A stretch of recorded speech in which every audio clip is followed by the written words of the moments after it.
Hello, welcome to our presentation. We are bringing to you a study on interactive storytelling, user agency, and emerging gender narrative in the web space. Interactive storytelling has become a potent tool in the rapidly changing world of digital media, redefining identity representation, narrative structure, and audience interaction. We could comfortably say that social media's rise has revolutionized technology-mediated communication. This it does by enabling user-initiated content production. It also enables information navigation as well as online networking, thereby giving users authority over the communication process. That, we could say, defines interactive storytelling. Stories are being told and experienced differently thanks to digital platforms. These platforms give underrepresented voices a chance to question established conventions and develop fresh gender narrative. Interactive media encourages democratized representation and decentralizes authorship by letting users shape narrative, characters, and outcome. Based on all this study examines how gender narratives, user agency, and interactive storytelling intersect online. It examines how digital platforms both facilitate and alter gender representation through immersive and participatory content. It goes further to investigate how gender narratives are shaped by interactive storytelling and further examines how user agency affects gender identity-related character and story development. Adopting the Honest Bunch podcast as a case study. We'll look at interactive storytelling. Interactive narratives are those in which a viewer or audience as a whole can intervene to change the plot, the pacing, the resolution. Alternatively, you could say interactive narrative could be described as an evolution of linear stories that allow user intervention. It's as well as describing it as a new media endeavor which aims at developing technology and contents for a new kind of narrative experience, one in which a story's unfolding can be influenced by its audience. This study leans on the related theories of mediamorphosis and objectification, specifically female objectification. Roger Fidler propounded the mediamorphosis theory, which describes how audience behavior, cultural changes, and technology advancements interact to change communication media. Fidler defined mediamorphosis as the transformation of communication media usually brought about by the complex interplay of perceived needs, competitive and political pressures, as well as social and technological innovation.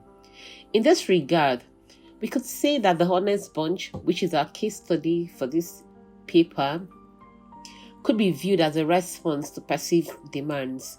Since human preferences are known to change over time, storytelling is recognized as having embraced technological advancement, adjusted to shifting trends, and followed the audience to their favorite location, which is the virtual space, in order to remain relevant.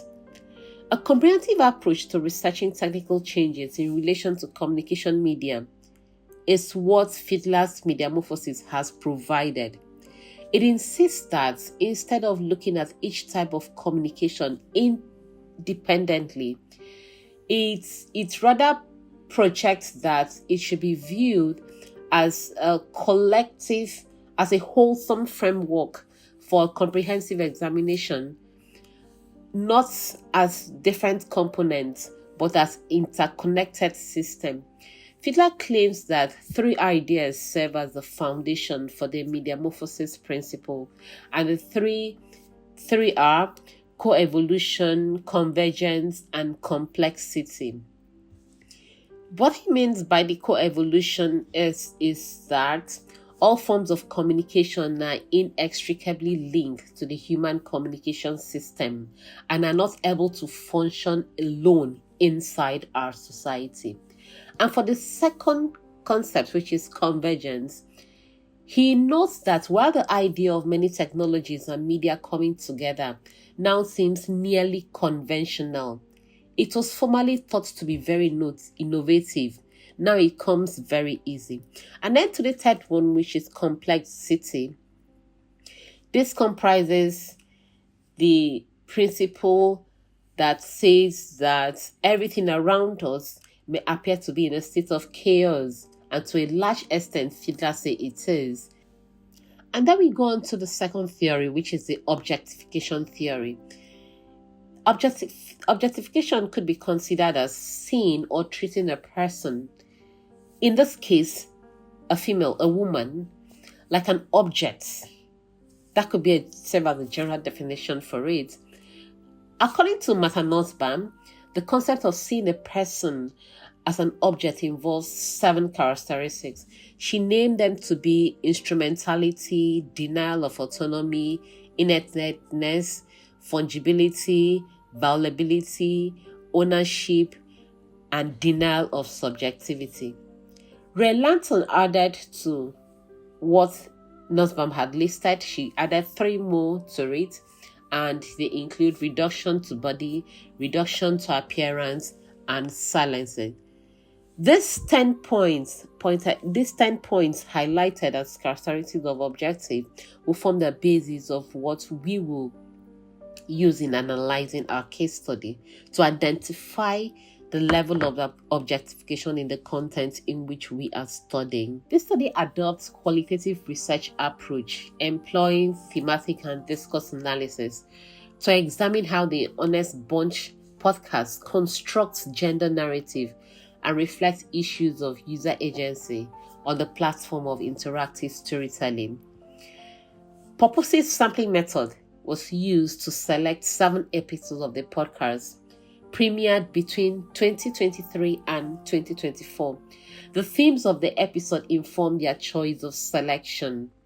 The selected episodes were accessed through the Glitch African Studio YouTube page, where the Honest Bunch podcast is publicly available. The thematic and discourse analysis were carried out based on the forms of objectification identified by Martha Nussbaum and Ray Lanton. Let's talk about our case study, the production itself, which is the Honest Bunch podcast. The Honest Bunch podcast is produced by Glitch African Studio. According to the Glitch African Studio webpage, it says the Honest Bunch is an audiovisual podcast that focuses on discussing real millennial and Gen Z issues with no holds barred. There are 4 main personalities on the show. We have Nedu, husband material, Detiko, and Ezine. Sometime in February 2025, Nedu stepped down as the host of the show.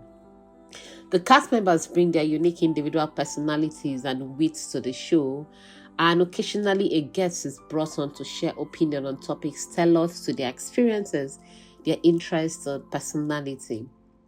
In describing the podcast, the Glitch African Studio webpage says, "At Honest Bunch, we are telling original Nigerian realities from the lens of the youth. The show is stupendously funny, inconceivable, revealing, and somewhat shocking, yet unequivocally informative. Interestingly, the podcast has an engaging YouTube page, and it describes itself as the #1 destination for the freshest content from Africa's biggest creator. Home of talk, podcasts, documentaries, interviews, and original programming. On Instagram, the podcast has 306,000 followers. That was as at 10th of May 2025, and the show describes itself as Africa's most viral podcasts. The episodes selected for this study are actually 7 in number. The first is Marriage, a Poverty Elevation Scheme. That's the title. That was season 3, episode 1.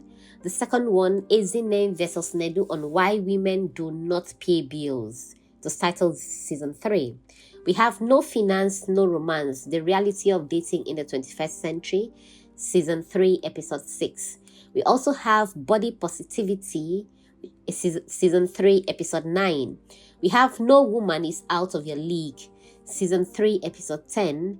We have Relationships in the 21st Century, Gender Roles. Season 3, Episode 17. And we have Talking Stage, Season 5, Episode 14. Now, looking at the frames of metamorphosis in The Honest Bunch, we could say The Honest Bunch represents a shift in storytelling from mainstream media to digital platforms like YouTube and Instagram. This signals some kind of cross-media integration, and it is indicative of how podcasts are increasingly vibrant center for news, entertainment, and sociocultural discussion. The cross-platform synergy the podcast embraces is represented by the use of audio, video, memes from several platforms to increase viewer engagement. Importantly, too, there is a culture of participation and audience agency, which could be defined by interactive engagement. Interactive engagement here refers to how the podcast uses social media polls, live chats, and comment sections to let users shape stories and affect subjects. This is a crucial part of metamorphosis, which is the process by which viewers change from being passive consumers to active co-creators.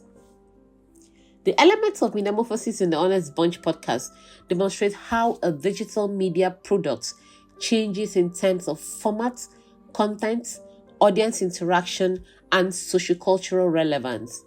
In Nigeria's rapidly changing digital environment, it addresses moral dilemmas about sensationalism, representation, and media accountability, even as it welcomes innovation and interaction. We have also gone ahead to look at gender narrative in the Honey Bunch space. And we could comfortably say that the Honey Bunch podcast is recognized as a forum for examining and contesting gender topics in Nigerian culture. The podcast explores issues like marital dynamics, financial independence, and gender roles through open dialogue, frequently igniting broad public debates. The podcast questions norms regarding female independence through regular criticism of women's independence, especially when contrasted with their financial dependence on men. The challenge seems to target women who, in their opinion, rely on men for financial support while claiming autonomy. They seem to pushing an agenda saying to be sincere in yourself, proclaim independence, you should actually be completely independent, not getting anything from a man. This viewpoint has sparked discussions on the changing meaning of independence and the expectations society has of women. The show frequently discusses the trend of young women living extravagant life, which are occasionally financed by wealthy older men. The intricacies of financial empowerment, social constraints, and the boundary between true independence and material dependency. Different subjects they handle. In examining conventional gender roles, the podcast seemingly promotes the importance of men as providers and makes the argument that women typically admire men who carry out this duty. According to the presumption, a man's sense of fulfillment is correlated with his capacity to provide, and this dynamic connection affects how society views masculinity and femininity. Additionally, we've also looked at sensationalism, commercialization, and role-playing in interactive media, focusing the light on the Honest Bunch. Notably, interactive media, in this case the Honest Bunch, thrives on sensationalism. The show is situated as a relatable example. We could point out episodes like the titled Marriage, a Poverty Alleviation Scheme, No Finance, No Romance, The Reality of Dating in the 21st Century, Relationships in the 21st Century, Gender Roles, and Talking Stage. All this episode mentions the echo positions that suggest girls who cannot afford anything for themselves should be avoided. The attack on the feminine gender is reinforced through some comments on the show. For instance, in season 6, episode 9, titled From Street to Stability, the featured guest, a popular social media content creator, emphasized that there is no need to marry a girl who is not making money. This narrative over the web space initiated inferiority on ladies who seemingly lack the financial strength to match men with such option and men with such opinion.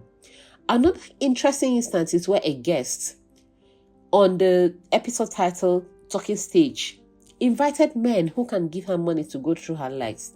This prompted counter-narrative from the male on the show who insisted that a lady must be financially stable for them to be in a relationship with.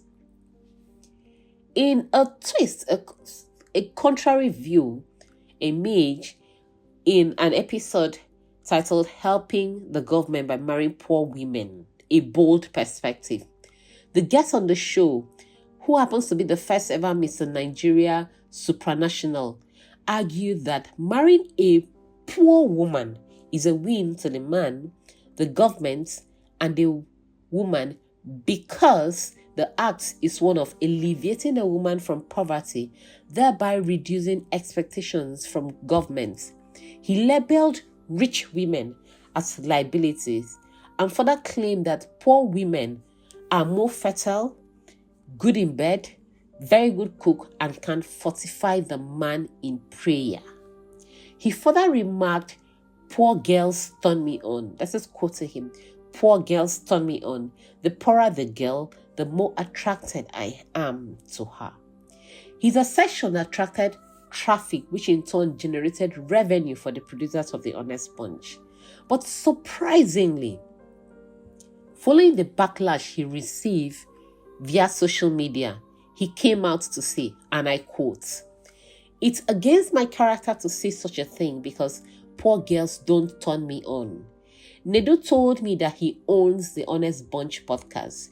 He said I have to pay a certain amount, 5 million naira, and that if I really want to present the topic, he gave me the option of saying what he tells me to say. I went on the podcast and said the things he asked me to say. I was so depressed, so I decided to end my life. In my lifetime, I have met manipulators." In a related instance, actor Yvonne Jegede, who appeared on the Honest Bunch podcast season 5, episode 16, the episode was titled "You Are Not Your Partner's Spec." She came out with a protest saying, I quote her, "The clips from my episode on that show for promotional purposes were designed to attract trolls, and my brand was subjected to all sorts of dragging. While this was happening, Nedu, who was in my WhatsApp messaging asking me out, was simultaneously posting materials that further fueled the negative attacks on me." She goes further to describe Nedu as a toxic man. The question here is, could it be that the producers of the podcast intentionally select guests that will make controversial, sensational statements that will spark off social media reactions, thereby creating ways for broader interactive content? This seems evident in the speed with which bloggers, content creators, and other social media users jump on controversial issues by designing comic memes, twisting the voices, animating the characters, and creating reactionary videos from it. So it becomes a situation where comments drive such program, not minding the emotional damages caused by statements from the actors who might be acting a script imposed by the producer or presenter just to drive traffic. In decoding the elements of objectification in The Honest Bunch, we listed the 10 areas to be considered and tried to identify them in the production itself. The first one is instrumentality. And we found out that The Honest Bunch, in several instances, promotes the positioning of women as instruments created and designed for the satisfaction of men. An instance could be drawn from talking stage where the woman is positioned to satisfy men with statements such as far as the man gives money, he can go through my legs. He can go anywhere. And in the episode of Why Women Do Not Pay Bills, the implicit message is that men are not wired to be with only one woman, since they are doing the spending. This suggests that by spending money on women, the man is automatically guaranteed rights over the woman who should serve him, thereby defining the woman as an instrument for the sexual satisfaction of a sponsor, which in this case is a man. This is also promoted, the idea of instrumentality is also promoted in the episode that says, no woman is out of your league, where it is proposed that once a man makes money, women will come to him to satisfy him. The next element we are looking at is that of denial of autonomy. In the episode that says relationship in the 21st century, gender roles, the message sent out there characterizes women as lacking in autonomy and self-determination. It suggests that women should stick to being feminine and not try to abdicate the role of men. By being feminine here, it implies that women should act feeble and allow men to be in charge. They should stick to roles like cooking while the man provides, because a man can only be respected when he provides. That's the assumption built by the show. Whereas, and then he went ahead to say that it's only dogs and women that can be loved unconditionally. We find this somewhat interesting, that a woman can be qualified in the same line with a dog, using the same tenses as a dog. This kind of proposes that women lack autonomy. This stance also seems to align with the assertion that men are drawn to women of childish body and mind because there is something less disturbing about the vulnerability and helplessness of a small child, and something truly disturbing about the body and mind of a matured woman. Also, the body positivity episode signals some denial of autonomy as well.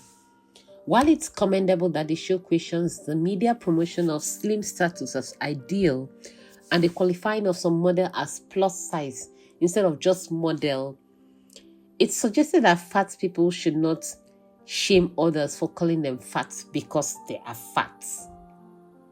This seems to breed the concern of defining people by their bodily characteristics. It elicits concerns on why a person cannot be considered a human being for the sake of humanity without assigning characteristics to their bodily feature. The next element is that of inertness, and this is noticeable in the episode study, particularly with the promotion of ideas such as Nigerian girls only date men for money. That was a remark made on the show. And then we have another remark like, no girl in Nigeria dates for love, as they only look for men that can help them climb the social status. The podcast questions women's agency and competency in engaging in meaningful activities.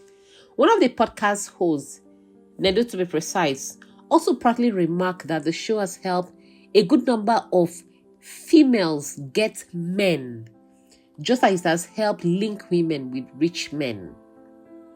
In the episode titled Marriage, a Poverty Elevation Scheme, this element is also reinforced with comments like, nobody marries for love, but for the material gain they stand to benefit. The next element considered is that of fungibility. The honest bunch creates substitute between women and dog.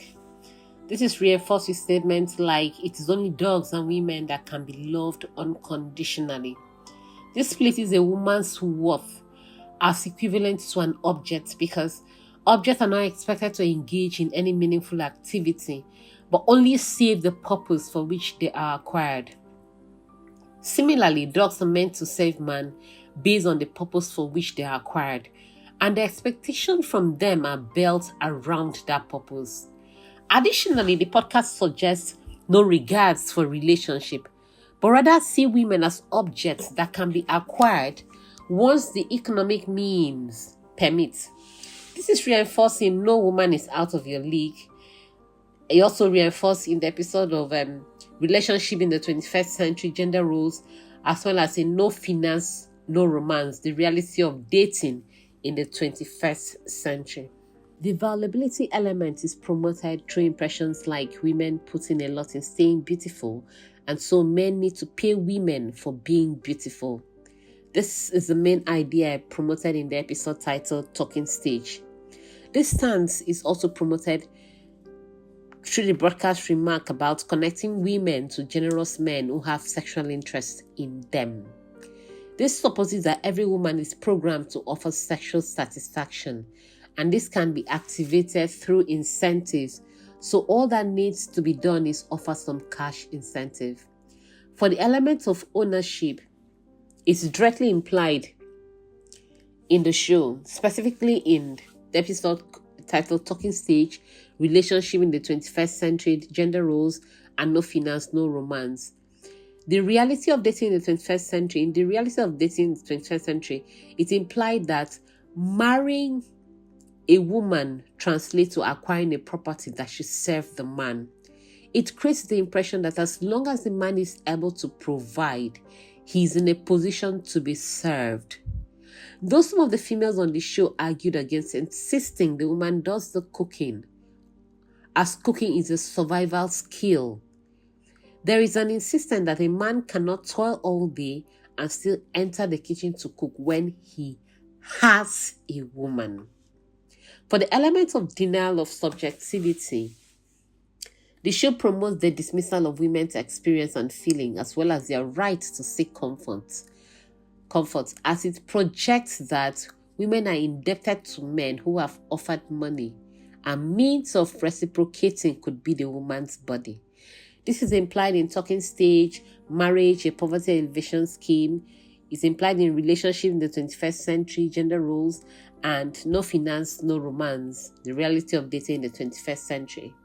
The podcast also suggests that women need not rely on their personal preference, but their choices should be informed by what the man has to offer. And when they are not swayed by what the man has to offer, the woman is considered a prize to be won. The next is the reduction to body. Here, remarks on the podcast suggest contribution to the objectification of women through prioritizing sexualized, commodifying, and stereotypical discourses.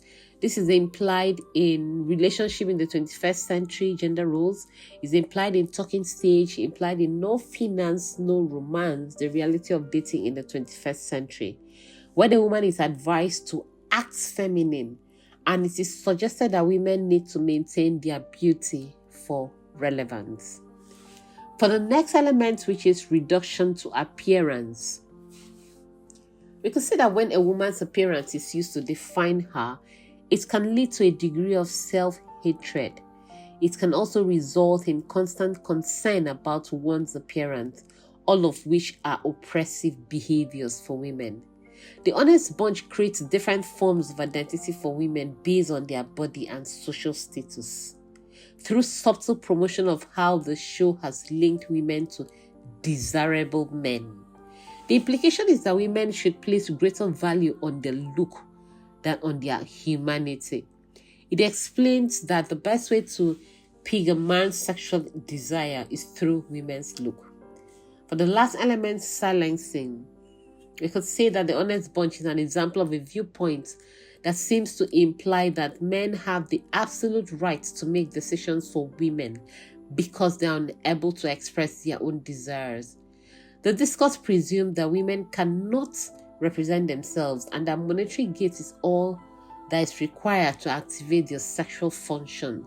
The wholesome discourse on objectification in the 7 performances under study essentially consists of viewing women as objects devoid of self-will. And if it was otherwise, women ought to be acknowledged as having the ability to make well-intentioned decisions and expressing them when necessary. With this analysis, we'd like to conclude, and we would submit that an individual could be objectified, since objectification is reducing a fully realized person to a sexual object.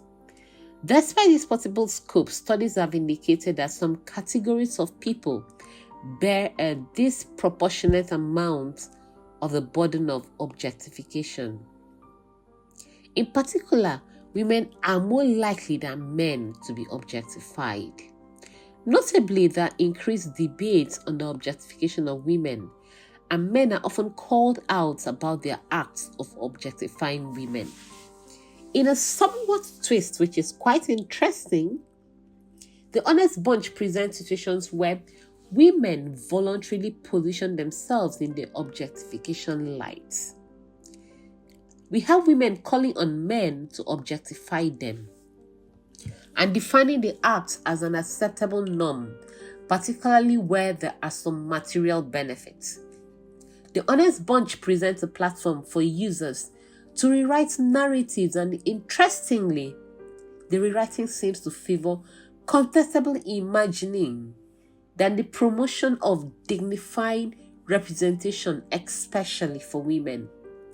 Whereas these stories have the power to encourage media literacy, challenge patriarchy and stereotypes, and act as instruments for online activism, the same motto employ user agency in the demonstration of questionable gender representation, commodification, sexualization, and stereotyping. Thank you.